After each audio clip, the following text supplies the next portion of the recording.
नमस्कार। जनमत हरियाणा में आपका स्वागत है। मैं हूं कमलकांत। दर्शकों, जैसा कि आप जानते हैं कि हम हर रोज कुछ ना कुछ नई नई सीटों की चर्चा करते हैं, चाहे उनका माहौल भी बदल रहा हो या नए नए हर रोज वहाँ समीकरण बन रहे हैं, क्योंकि कुछ नई चीजें हो रही हैं। आज हम जिन सीटों की चर्चा करेंगे वो अहीरवाल की सीटें हैं और दक्षिण हरियाणा की सीटें हैं, जहाँ पर यादव जो मत है वो बहुतायत में है। कौन सी सीटों की चर्चा करेंगे, इसके लिए हम अमित जी के पास चलेंगे। उससे पहले मैं एक खबर बता दूं आपको कि कुमारी शैलजा की जो नाराजगी है वो सुर्खियों में छाती जा रही है और वो घर बैठी हैं, फोन भी उन्होंने बंद किए हुए हैं। और आज बीजेपी के नेता मनोहर लाल खट्टर जी ने उनको बीजेपी में आने का इनविटेशन भी दे दिया कि आप आइए, आपकी पूरी इज्जत की जाएगी। इसी तरह से पहले इनविटेशन जो है वो किरण चौधरी को भी दिया गया था और कुछ समय के बाद वो बीजेपी में शामिल भी हो गई थी। तो ये एक बड़ा घटनाक्रम लग रहा है और बीजेपी के अंदर से भी कुछ चर्चा है कि इस चीज की संभावना को तलाशा जा रहा है कि क्या उन्हें बीजेपी में लाया जा सकता है या ऐसी कोई संभावना बन सकती है या नहीं बन सकती। पहले इस मुद्दे पर चर्चा कर लेंगे, विनोद जी से पूछेंगे। विनोद जी, क्या लगता है, ऐसी कोई संभावना लगती है आपको या क्या कहेंगे इस बारे में आप? देखो, ये अभी इशू कच्चा है, अभी कोई खिचड़ी पक रही है। आप 24 घंटे का इंतजार कीजिए, 24 घंटे में इसका निचोड़ आ जाएगा कि चीजें किस दिशा में जा रही हैं। उससे पहले कोई कमेंट करना बड़ा प्रीमेच्योर स्टेज है। जी, चलते हैं प्रेम जी के पास। प्रेम जी, क्या आपको लगता है कि शैलजा की नाराजगी से कांग्रेस को कहीं ना कहीं परेशानी हो रही है? देखिए, कांग्रेस में शैलजा जी की नाराजगी का संदेश जिन लोगों को जाना था वो चला गया। कुमारी शैलजा का संदेश बड़ा साफ है। कुमारी शैलजा को टिकटों में इग्नोर किया गया है, इस बात में कोई शक नहीं है। परंतु ये भी सच है कि वो कभी भी भारतीय राष्ट्रीय कांग्रेस को छोड़ करके भारतीय जनता पार्टी में नहीं जाएंगी और वो कांग्रेस की एक निष्ठावान कार्यकर्ता या नेता है। मैं समझता हूँ कि कांग्रेस में चाहे सोनिया गांधी की बात करो, राहुल गांधी की बात करो, प्रियंका गांधी की बात करो, वो उनसे भी ज्यादा मजबूत कांग्रेसी है और वो कभी भी सोच भी नहीं सकती जीवन में कांग्रेस पार्टी छोड़ने की। अगर वो किसी परिस्थितिवश छोड़ती है तो ये कांग्रेस पार्टी के लिए काला दिन होगा। जी, तो ये कांग्रेस पार्टी के लिए काला दिन होगा। अमित जी, आपका भी इस पर कोई कमेंट है? जी मैं मेरा भी यही मानना है कि कुमारी शैलजा जो है कभी भी जो है वो कांग्रेस पार्टी को नहीं, क्योंकि मैं मानता हूँ कि जिस तरह से गांधी परिवार जो है उसके बाद अगर उन जैसे जो है मैं कार्यकर्ता जो निष्ठावान जो है वो मैं शैलजा को मानता हूँ। क्योंकि पार्टी की तरफ से जब वो पहली बार एमपी बनी थी नरसिम्हा राव सरकार के, तो उसी टाइम वो मंत्री भी बनी जो है, उनको कांग्रेस से बहुत कुछ मिला यहाँ शैलजा को। और मैं मानता हूँ ये गांधी परिवार की खास भी है जो है शैलजा। मुझे नहीं लगता कि शैलजा कभी ऐसा हो सकता है कि वो कांग्रेस को छोड़े। बहुत मुश्किल है, बहुत ही रेयर केस आप कह सकते हैं कि ऐसा कुछ होगा तो छोड़ना पड़ेगा। सिंह भी कभी कांग्रेस परिवार के और सोनिया गांधी के बहुत करीबी थे। उनके लिए उन्होंने नरसिम्हा राव की सरकार से विद्रोह कर दिया था। खैर, हम आज की सीटों पर चलते हैं। आज कौन कौन सी सीटें हैं, अमित जी जरा बताइए, किन सीटों पर हम चर्चा करने वाले हैं? आज हम उन सीटों पर अहिरवाल की जो है 11 सीट आती है अहिरवाल क्षेत्र भी, उनमें हम उन सीटों की बात करेंगे जो जहां पर जो है त्रिकोणीय मुकाबला हो सकता है। वो 5 सीटें ऐसी हैं अहिरवाल की, जिसमें सबसे पहले गुड़गांव सीट है। गुड़गांव सीट पे भी त्रिकोणीय मुकाबला होने के आसार है। मोहित ग्रोवर, कांग्रेस के मोहित ग्रोवर है, बीजेपी के अपना मुकेश शर्मा और निर्दलीय जो बीजेपी के बागी है नवीन गोयल। और दूसरी जो सीट है वो है बादशाहपुर जो है। बादशाहपुर सीट पे भी त्रिकोणीय मुकाबला हो सकता है। बीजेपी की तरफ से राव नरबीर है, कांग्रेस की तरफ से अपना वर्धन यादव है और निर्दलीय जो है कमुदनी राकेश दौलताबाद है, जो कि पूर्व विधायक जो है राकेश दौलताबाद की पत्नी है। और तीसरी जो सीट है वो है रेवाड़ी। रेवाड़ी से में 4 पूरे मुकाबला है, जिसमें बीजेपी से लक्ष्मण यादव है, अपना कांग्रेस से चिरंजीव राव है और आम आदमी पार्टी सतीश यादव भी स्ट्रॉन्ग कैंडिडेट है। वो 2014 और 2009 में वो दूसरे नंबर पर रहे थे। 14 में तो उन्होंने कैप्टन को ही पीछे छोड़ दिया, कैप्टन तीसरे नंबर पे थे, वो दूसरे नंबर पे रहे थे। तो ये भी स्ट्रॉन्ग कैंडिडेट है सतीश यादव। और चौथे पे जो है एक और जो कैंडिडेट है वो है और एक चौथे जो कैंडिडेट है प्रशांत सन्नी यादव। विजय समानी। प्रशांत सन्नी, हाँ जी, विजय समानी एक नाम। विजय समानी नहीं, वो तो कई बार लड़ चुके, बहुत कम वोट है उनका है जी। प्रशांत सनी। और हाँ, प्रशांत सनी यादव जो है, बिल्कुल। और हम एक है अटेली सीट जो है, अटेली सीट पे भी त्रिकोणीय मुकाबला लग रहा है। एक तरफ से राव इंद्रजीत की बेटी जो है आरती राव है बीजेपी से, और जहाँ है अपना बसपा से जो अतर लाल, पिछली बार भी अच्छे वोट लिए थे, दूसरे नंबर पर रहे थे, 18,000 वोट से हार का सामना करना पड़ता।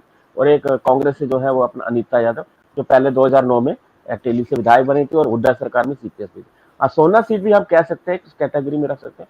और जहां बीजेपी से अपना तंवर है जो है, कंवर संजय तंवर है, और सॉरी तेजपाल तंवर है। हाँ हाँ तेजपाल तो तेजपाल तंवर से, माफ कीजिएगा, तेजपाल तंवर है सोना से।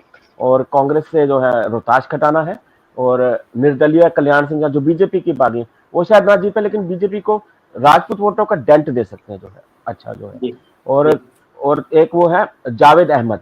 जावेद अहमद पिछले 2000 चाहे 14 के इलेक्शन और 19 का, दोनों इलेक्शन में अच्छा वोट है। पिछले इलेक्शन में उन्होंने 25% 24% तक का वोट लिया था, तो वो भी उनको नकारा नहीं। अगर जितना वो आगे बढ़ेंगे उतना कांग्रेस की जीत की संभावना कम होगी जो।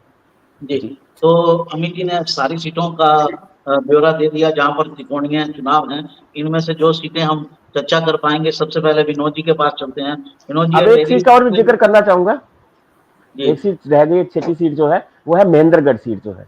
महेंद्रगढ़ सीट पे भी त्रिकोणीय मुकाबला होना जा रहा है, जहां अपना बीजेपी के जो काफी टाइम बाद एक नए उम्मीदवार जो उतर रहे हैं, कंवर सिंह यादव, और दूसरे जो है अपने कांग्रेस से रावदान सिंह है जो होंगे, और एक संदीप एसडीएम जो है निर्दलीय है। हाँ, हो सकता है कि थोड़ा छोटा कोण वही बना सकते सुरेंद्र कौशिक, अगर वो ब्राह्मणों का वोट ले जाए तो बीजेपी को के लिए दिक्कत हो सकती है। सुरेंद्र कौशिक जो इनालो से जी, सुनील एसडीएम जो है वो भी हाँ जी, जो आपने बताया निर्दलीय है जी।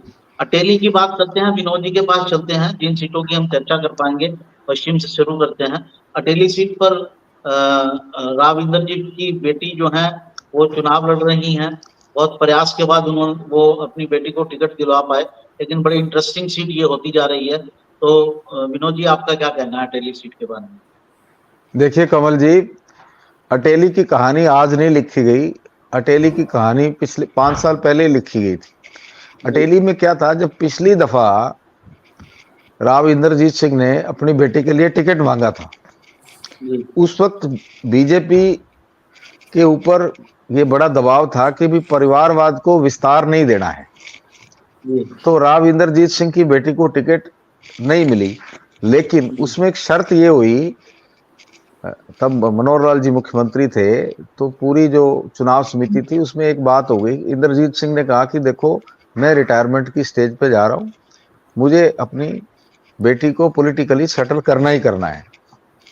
आप कैसे करते हो आप बताओ, नहीं तो मैं कोई और रास्ता देखूं।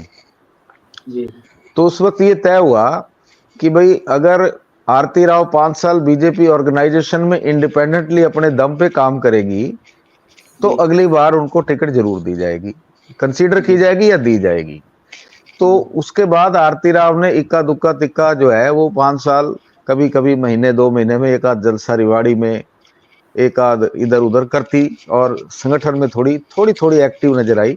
वो वैसे वो सिंबॉलिक एक्टिविज्म ही मैं कहूंगा, लेकिन ये जो शर्त थी, कंडीशन थी, उसको पूरा करने के लिए वो जमीन पर आई। अब देखिए, जो घाघ पॉलिटिशियन होते हैं वो कितने समझदार होते हैं। राव इंद्रजीत सिंह ने ये मन बना लिया था कि अगली बार मैं अपनी बेटी को मंडी अटेली से लड़ाऊंगा, और अगर मंडी अटेली से लड़ाना है तो संतोष यादव का टिकट काटना जरूरी है। तो उन्होंने कच्ची गिरदावरी 5 साल पहले ही करवा दी थी, संतोष यादव का टिकट कटवा के अपने एक अजीत सीताराम को टिकट दिलवा दिया, और वो चुनाव 18,000 से जीत गए। हालांकि संतोष 48,000 से जीती थी, वोट घटा, लेकिन वो चुनाव जीत गए। अब की बार सीताराम यादव ने टिकट ही नहीं मांगी, क्योंकि वो कच्ची गिरदावरी थी, संतोष यादव को हटाना था। अब के वो सीधा सीताराम यादव विड्रॉ कर गए और आरती राव को टिकट दे दी गई। अब उसका इफेक्ट क्या हो रहा है? उसका इफेक्ट ये हो रहा है कि जितनी भी बीजेपी है वहां पे सारी की सारी इस बात पे लगी हुई है कि किसी तरह से आरती राव को चुनाव हराया जाए, नहीं तो ये 30 साल के लिए सीट जो है आरती राव की पक्की हो गई। क्योंकि यंग पॉलिटिशियन है, जीतेंगी तो काम करेंगी, आगे बढ़ेंगी, रिटायर होने वाली है नहीं। तो पूरा का पूरा ग्रुप, बेशक वो किसी वजह से बागी हुआ नहीं है ऑफिशियली, लेकिन ये एक ऐसी सीट है जहां अनऑफिशियल बगावत बहुत ज्यादा है। बीजेपी के काफी लोग, कई मंडल अध्यक्ष, कई पुराने कार्यकर्ता, संतोष यादव के कई कार्यकर्ता और सब लोग जो है वो ये देख रहे हैं कि अत्तर सिंह मुकाबला दे रहा है या कांग्रेस मुकाबला दे रही है, यानी अनीता यादव मुकाबला दे रही है या अत्तर सिंह मुकाबला दे रहा है। तो मुझे जो जानकारी मिली है कि इन लोगों ने पिन पॉइंट किया है कि कांग्रेस मुकाबला दे सकती है, तो ये सब लोग अनीता यादव को बैकिंग कर रहे हैं।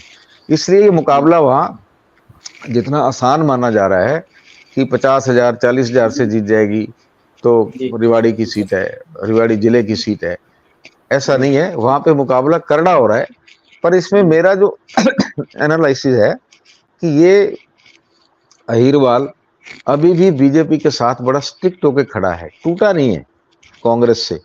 वोट बढ़ाया कांग्रेस ने क्योंकि बाकी सब चीजें खत्म हो गई, जेजेपी पहले यहाँ थी, थोड़ी बहुत खत्म हो गई। मुकाबले में केवल कांग्रेस ही है। ये रेवाड़ी सीट पे जरूर बसपा का कैंडिडेट है मंडी अटेली पे। तो मुझे लगता नहीं कि जो है आरती राव को हराया जा सकता है। आरती राव ना केवल इंद्रजीत की बेटी की वजह से कैंडिडेट है, बल्कि यहाँ पे बीजेपी का स्ट्रॉन्ग होल्ड है और कांग्रेस अभी उस स्ट्रॉन्ग होल्ड को तोड़ नहीं पाई। हालांकि अपवाद जीवन में कुछ भी नहीं होता, राजनीति में कोई चीज अपवाद नहीं है, कुछ भी हो सकता है। पर अभी मुझे लगता है कि आरती राव तमाम विरोध के बावजूद चुनाव निकाल देगी। जी प्रेम जी, आपकी इसके बारे में क्या राय है? क्योंकि यहाँ यादव वोट जो है वो बहुत बड़ी संख्या में है और उसका जो एलिजियंस एक तरह से अपने राजा के प्रति जो है रामपुर महल की तरफ है, तो ये पूरे संदर्भ में आपका क्या कहना? आपकी आवाज नहीं आ रही, आपने कमलकांत जी, पहले तो राजमहल की बात कर लेते हैं। राजमहल रिवाड़ी में है, रामपुरा हाउस रिवाड़ी में आता है, वो अटेली में नहीं है। और रिवाड़ी ऐसा विधानसभा क्षेत्र है जहां राव साहब का परिवार बचता है वहां चुनाव लड़ने से। जी। राव इंद्रजीत सिंह आसपास के विधानसभा क्षेत्रों से चुनाव लड़ते रहे हैं और रिवाड़ी में जब चुनाव लड़ते हैं तो उनको बहुत अच्छा परिणाम कभी देखने को नहीं मिला। और दूसरी बात अटेली की, अटेली में राव इंद्रजीत की बेटी का पहले से, जैसा विनोद जी बता रहे हैं कि ये पटकथा पहले लिखी जाती है। राजनीति में सब लोग अपने वारिस के लिए कहीं ना कहीं सुरक्षित स्थान ढूंढते हैं। अगर राज परिवार की बात होती है, राजमहल से जुड़ी कोई बात होती तो उनको रिवाड़ी में लड़वाया जाता है। रिवाड़ी उनके लिए बहुत बड़ा रिस्क था। वो अटेली में आई है। अटेली में कांग्रेस की प्रत्याशी अनीता यादव है। पिछली बार अनीता यादव को टिकट नहीं मिली थी कांग्रेस से और उनका बेटा जननायक जनता पार्टी से, सम्राट यादव, जननायक जनता पार्टी की टिकट लेकर के आ गया था। और संतोष यादव का भी टिकट कटा था। संतोष यादव भी उसी क्षेत्र की रहने वाली है, भारतीय जनता पार्टी में बनी हुई है। उन्होंने नामांकन किया परंतु विड्रॉ कर लिया, क्योंकि आप ऐसा जिस प्रभाव की बात कर रहे हैं कि अहिरवाल में राव इंद्रजीत का प्रभाव को कोई कम करके आंक नहीं सकता। सीटें जरूर इधर उधर होती रही हैं, उनके धुर विरोधी भी टिकट ले आए इस अहिरवाल में। अभी हम अटेली पे अगर बात कर रहे हैं तो अटेली में जो बहुजन समाज पार्टी के प्रत्याशी हैं उनको कमजोर नहीं माना जा सकता। अनीता यादव बहुत कम वोट लेने वाली नहीं है। अभी विनोद जी बता रहे थे कि संतोष यादव नाराज है, उनके कार्यकर्ता कहीं ना कहीं कांग्रेस प्रत्याशी के पक्ष में जाएंगे। मैं समझता हूँ उस पूरे क्षेत्र की अगर आप सही से उसका विश्लेषण करते हैं, देखते हैं, समीक्षा करते हैं, यादव समाज का मतदाता ज्यादातर अपने समाज के पक्ष में ही मतदान करता है और बाकी लोग उनके विरुद्ध मतदान करते हैं। रामविलास शर्मा जी की जीत का आधार महेंद्रगढ़ में हमेशा यही रहा है। और अगर आप इस विधानसभा क्षेत्र की भी बात कर रहे हैं तो वहाँ राजपूत समाज का अच्छा खासा वोट है। उसके साथ ही वहाँ दूसरे जो समाज है उनमें 3 गांव गुजर समाज के हैं, वो राजपूत के साथ जाते हैं हमेशा। अगर कोई विकल्प ना हो तो फिर यादव प्रत्याशी को मत दिया जाता है। अगर साथ लगती उसी जिले की विधानसभाओं को जोड़ करके आप देखेंगे तो एक प्रत्याशी नागल चौधरी में, जैसा कि मैं भी थोड़ी देर पहले आपसे बात भी कर रहा था, नागल चौधरी भी प्रतिष्ठा का सवाल कहीं ना कहीं रहा है राव इंद्रजीत के लिए, और राव इंद्रजीत से बगावत करके एक तरह से डॉक्टर अभय सिंह टिकट भी ले आए और बीच में मंत्री भी बन गए। तो कहीं ना कहीं ये अहिरवाल के जो चलता है चारों तरफ, बहुत सारे नेता ऐसे हैं। राव नरबीर चैलेंज करके टिकट लेकर के आए हैं। राव नरबीर की जो सीट थी बादशाहपुर, वहां से भी आरती राव के लिए कहीं ना कहीं कोशिश हुई थी। राव नरबीर की पिछली बार टिकट कटी थी, जैसे संतोष यादव की कटी थी। विनोद जी की बात में हम इसको फोकस अटेली तक रखते हैं। अटेली में क्या मैं आपको अटेली पे लेके आ रहा हूँ। मैं यही बता रहा हूँ कि राव नरबीर टिकट ले आए, इसलिए आरती राव के लिए एक ही विकल्प बचा था, अटेली का। और इस समय स्थिति ये है कि राव इंद्रजीत वर्सेस अदर्स चुनाव बना हुआ है, और फिर भी मैं मानता हूं कि आरती राव नया चेहरा है और दमदार चेहरा है। उनके कहीं ना कहीं जीत के आसार तो बहुत अच्छे हैं, परंतु उनको बहुत कड़े संघर्ष से गुजरना होगा, इस बात में कोई शक नहीं। जी अमित जी, आपकी राय इस बारे में? हाँ जी, पर मैं इतना मानता हूँ कि जो है कि जो अटेली है बीजेपी का काफी बड़ा स्ट्रॉन्ग होल्ड है, जो है कि चाहे लोकसभा में भी था इलेक्शन, बीजेपी को अच्छी लीड मिली थी यहाँ से। तो हम ये कह सकते हैं कि आरती राव को हाँ संघर्ष का हो सकता है कि जिस हिसाब से जो है अघोषित रूप से जो है बगावत जो है उनको लाने की कोशिश हो रही है, तो फिर भी जो है इन द एंड जो है वो निकल जाएंगे आरती राव का, जो अभी तक जो लगता है। अगली सीट की बात कर लेते हैं। कमल जी एक बात बताऊं, हरियाणा में एक कहावत बड़ी चर्चित है कि भाई मरे का दुख नहीं, भाभी के नखरे टलने चाहिए। तो यहाँ लोग अपना नुकसान करके भी आरती राव की मुखालफत कर रहे हैं। ये इसलिए मैं इसको टाइट कैटेगरी में ला रहा हूं, अदरवाइज ये बीजेपी का होल्ड है। और मैंने दूसरी बात भी कही थी कि आरती राव अगर कमजोर भी पड़ती है तो मैं अपने डेटा का रेफरेंस दे रहा हूं कि पूरे हरियाणा में हर जगह, कई जगह पे मुझे कांग्रेस बहुत आगे लगी। जीटी रोड पे भी कांग्रेस का प्लस सैंपल आया था, और सिरसा हिसार में भी प्लस का सैंपल आया था। लेकिन अहिरवाल ऐसा एक एरिया है जहां पे ये तो मुझे समझ आ गया कि कांग्रेस का वोट काफी बड़ा है, लेकिन फिर भी काफी फर्क है, काफी दूर है कांग्रेस वहां। इसलिए मुझे लगता है कि भाई तमाम विरोध के बावजूद भी आरती राव निकल जाएगी। जी, आरती राव को एज है इस सीट पर, चाहे कितना विरोध हो बीजेपी के अंदर से या बाहर से भी। तो ये विनोद जी की राय है। अगली सीट की चर्चा कर लेते हैं। अगली सीट है हमारी महेंद्रगढ़। महेंद्रगढ़ के बारे में अमित जी बताइए, कौन कौन मैदान में आपने पहले क्लियर किया था? चार तरफा चुनाव कुछ दिख रहा है, इसके बारे में क्या कहना है आपका? महेंद्रगढ़ में इस बार लग रहा है, पिछली बार भी त्रिकोणीय मुकाबला था। संदीप एसडीएम की वजह से रामविलास शर्मा को हार का सामना करना पड़ा था, क्योंकि राव दान सिंह को जो वोट मिला था 2014 के मुकाबले कम मिला था, लेकिन 14 के मुकाबले राव दान सिंह को वोट कम मिला था। कि वो सुनील एसडीएम है या संदीप सुनील बोल रहे, संदीप चौरान है उनका नाम। हाँ जी, चलिए। तो उनकी वजह से रामविलास को हार का सामना, क्योंकि दान सिंह को जो 2019 में वोट मिला था, जितना उनको 2014 से मिला कम मिला था, फिर भी वो 10,000 से ऊपर जीत हासिल कर गए थे। लेकिन 14 में ज्यादा मिला, फिर भी जो उनकी हार थी वो 35,000 से ऊपर हुई थी। संदीप एसडीएम ने रामविलास शर्मा को उसी डेंट कर, लेकिन इस बार जो है रामविलास शर्मा की जगह कंवर सिंह यादव को वहां पे उतारा गया बीजेपी की तरफ से। और संदीप एसडीएम का जो प्रभाव है वो पिछली बार के 19 के मुकाबले कम होता दिखा है। कंवर सिंह यादव को जो है लोग पसंद, मतलब जो कम से कम यादव जो मतदाता है उनमें उनको लेकर उत्साह है, जैसे कि इंतजार किया था कोई नया चेहरा है, शायद वो उनको लगता है वो नया चेहरा मिला है बीजेपी से, और जिसके चलते जो है कि दान सिंह जो है तो यादव वो जो है बढ़ सकता है। अब सारा जो जीत हार का जो है वो रामविलास शर्मा के है। अगर रामविलास शर्मा साथ जुड़ते हैं तो बीजेपी वो सीट अच्छे से निकाल सकते, नहीं तो थोड़ा मुश्किल हो सकता है। हाँ, सुरेंद्र कोशी भी खड़े हुए जो है, वो किसी टाइम वो भी जिला प्रमुख रहे हैं, वो जो है मेन वहां पर, लेकिन लगता नहीं वो इतना ज्यादा कर सकते हैं। लेकिन हाँ, ये हो सकता है कि ब्राह्मण मतदाताओं को खींच सकता है कुछ अपनी तरफ। जी, ये सुनने में आया वहां से कि जो कंवर सिंह यादव हैं वो रामविलास शर्मा के साथी हैं, क्लोज हैं।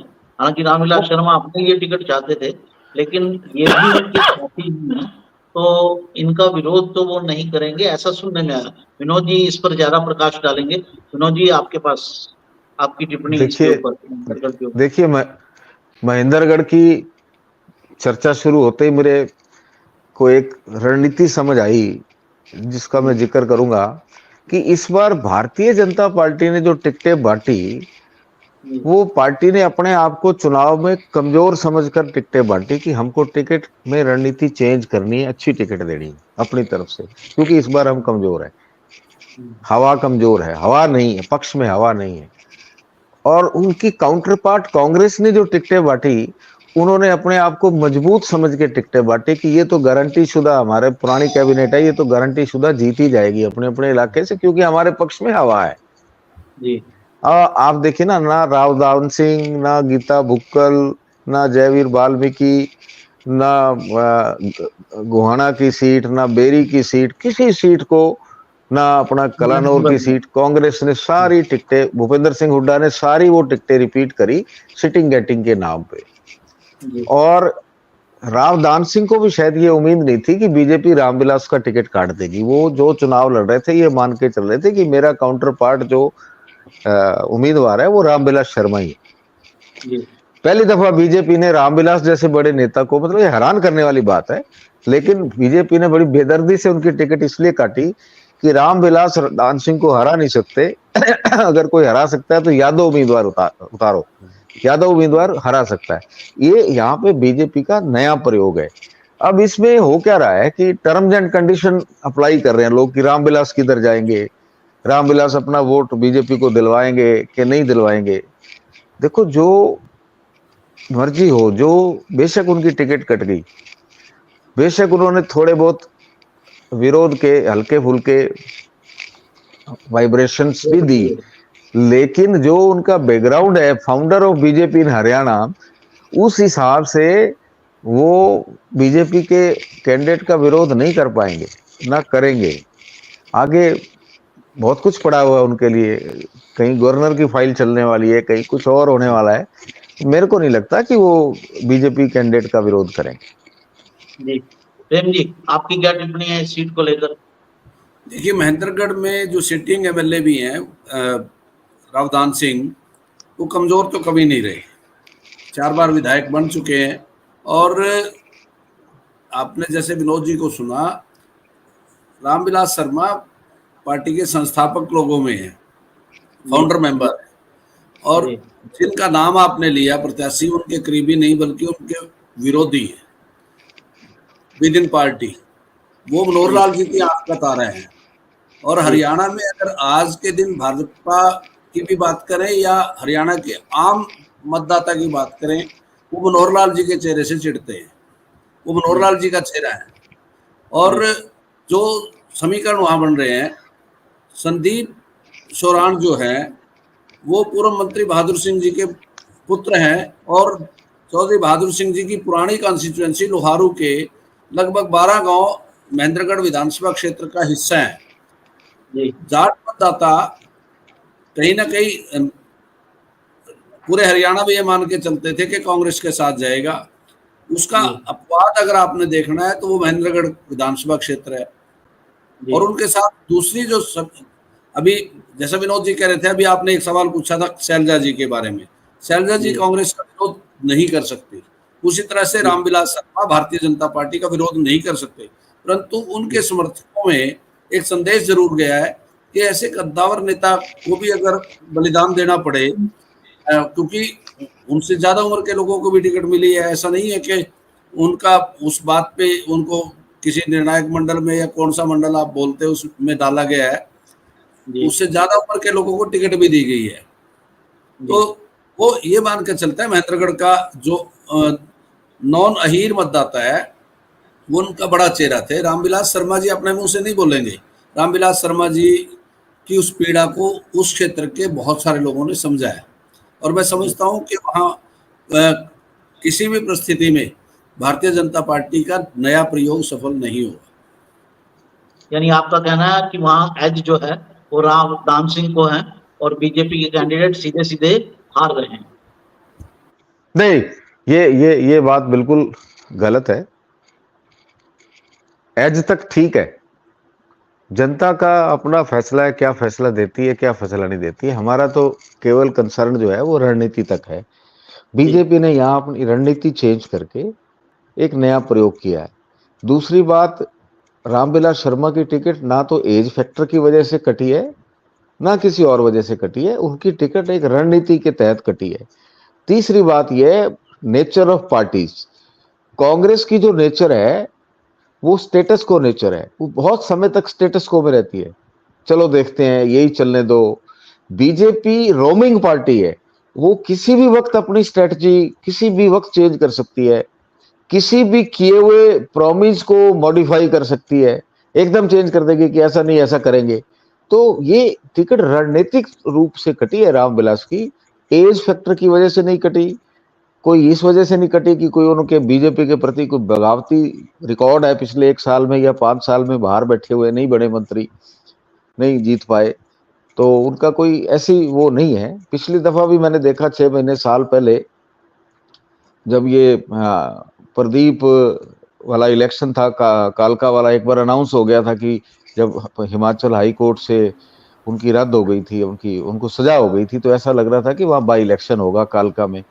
तो बीजेपी ने कालका से रामविलास शर्मा को टिकट ऑफर की थी और रामविलास शर्मा अपनी तैयारी भी शुरू कर दी थी, घूमना भी शुरू कर दिया था। वो तो बाद में उनकी सजा माफ हो गई, वहां बाई इलेक्शन नहीं हुआ। तो ये कहना कि रामविलास की उम्र की वजह से या निर्णायक मंडल की वजह से, नहीं, बिल्कुल नहीं। ये रणनीति है जो कांग्रेस ने कई जगह पे अपनी रणनीति चेंज नहीं की, क्योंकि पार्टी का नेचर स्टेटस को है और BJP keep changing any time, कभी भी अपने आप को चेंज कर लेती। जी, अगली सीट की चर्चा करते हैं। अगली सीट जो है वो है रेवाड़ी की, जहां पर कैप्टन अजय सिंह के बेटे चिरंजीव राव हैं, पिछली बार के एमएलए हैं। और अमित जी के पास चलते हैं, इस सीट का थोड़ा हिस्ट्री ज्योग्राफिया बताइए, समय का भी थोड़ा ध्यान रखें। इस सीट पर जो है काफी, जैसे पिछली बार हुआ था 2019 में था, तो इस बार भी जो है काफी कड़ा मुकाबला होने के आसार दिखाई दे रहे हैं। पिछली बार 3 कोनिया था, इस बार लगता है 4 कोनिया है। पिछली बार कापड़ीवास भी खड़े हुए थे, बीजेपी से सुनील मूसेपुर थे, कांग्रेस से वही अपना चिरंजीव राव थे, तो ट्रायंगुलर फाइट में इस बार वो 4 कोनिया होने की संभावना दिख रही है। कि क्योंकि जो आम आदमी पार्टी के अंदर सतीश यादव वो भी स्ट्रॉन्ग है, अच्छे वोट लेते रहे पीछे।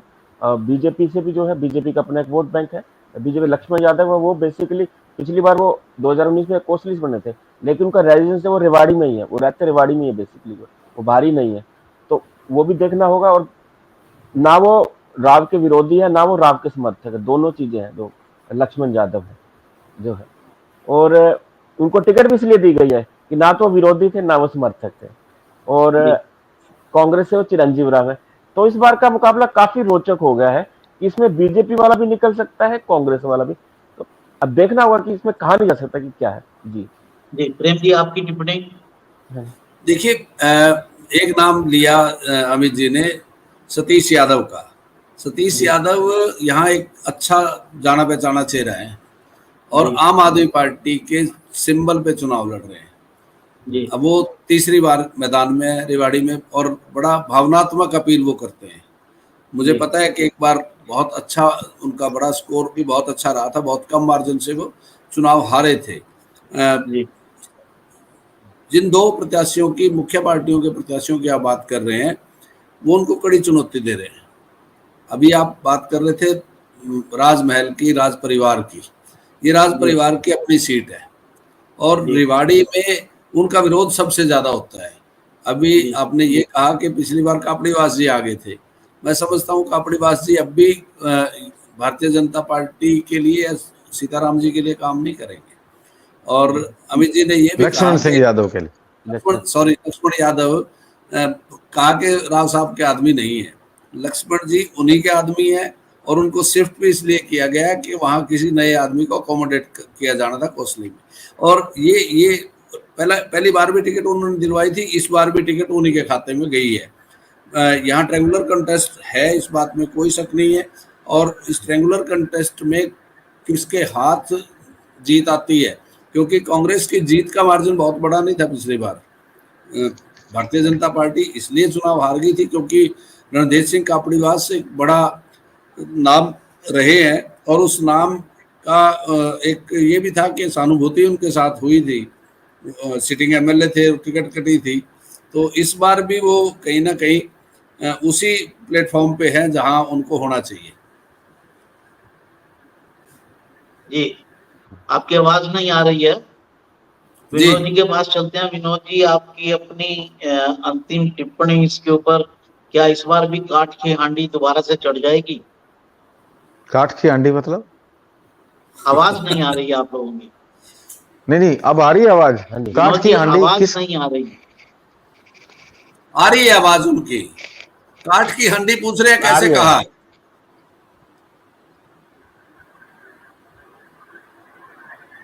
राहुल, कमल जी, सर की आवाज आ रही। सर आप बोलिए, मेरे पास आवाज का थोड़ा वो हो रहा है। आपकी आवाज वहां पर आ रही है रिकॉर्डिंग में। हाँ जी, आ रही है। देखो, जब इलेक्शन शुरू होने से पहले सर आप बोलिए, मेरे पास आवाज नहीं आ रही है, रिकॉर्डिंग में आपकी आवाज आ रही है। देखो, इलेक्शन शुरू होने से पहले जब इस सीट पर सर्वे चल रहा था तो लोगों का कहना था कि अगर कापड़ीवास को टिकट देंगे तो बीजेपी को हम जिता देंगे, नहीं तो हमारे लिए तो चिरंजीव राव ठीक है। अब टिकटें चेंज हुई और सिचुएशन बिल्कुल चेंज हो गई कि कोसली का एमएलए रेवाड़ी से आके लक्ष्मण सिंह यादव चुनाव लड़ रहा है। तो मैं इस पे कोई कॉन्क्रीट तो कुछ नहीं कह सकता, पर इतना जरूर कह सकता हूं कि भी लक्ष्मण सिंह यादव वो व्यक्ति है जिसने अहीरवाल में अहीर रेजिमेंट की बात को बड़ी मुस्तैदी से, बड़ी मतलब बड़े अच्छे ढंग से उठाया हुआ है। तो वो रेवाड़ी के लिए अननोन पर्सनैलिटी नहीं है।